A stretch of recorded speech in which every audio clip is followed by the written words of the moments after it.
የሚሰማሽን ስሜት መናገር ትችያለሽ። የሚሰማችሁን ስሜት መናገር ትችላላችሁ ነው ብላችሁ ደግሞ ጥያቄ ለየት ያለ ነገር የለም፣ አዲስ ነገር የለም ማለት ስትፈልጉ ውሳብ ኤቭሪባዲ ዛሬ በጣም አሪፍ የሆኑ ሁለት አባባሎችን እናያለን። የመጀመሪያው ስፒክ ዩር ማይንድ። ስፒክ ዩር ማይንድ። ስፒክ ዩር ማይንድ ማለት የሚሰማን ስሜት መናገር ነው፣ ወይ ደግሞ መናገር፣ የሚሰማችሁን ስሜት መናገር። ስፒክ ዩር ማይንድ እንላለን። የሚሰማን ስሜት መናገር ትችላለህ። የሚሰማሽን ስሜት መናገር ትችያለሽ።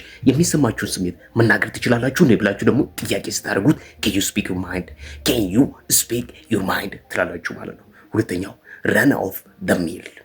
ረን ኦፍ ደ ሚል። ረን ኦፍ ደ ሚል ማለት ለየት ያለ ነገር የለም፣ አዲስ ነገር የለም ማለት ስትፈልጉ ረን ኦፍ ደ ሚል። ለምሳሌ ቀኑ እንዴት ነበር ብዬ ስጠይቃችሁ አረ ለየት ያለ ነገር የለም ሃው ዋዝ ዘ ዴይ ረን ኦፍ ደ ሚል ትላላችሁ። ለየት ያለ ነገር የለም። ረን ኦፍ ደ ሚል፣ ረን ኦፍ ደ ሚል ትላላችሁ ማለት ነው።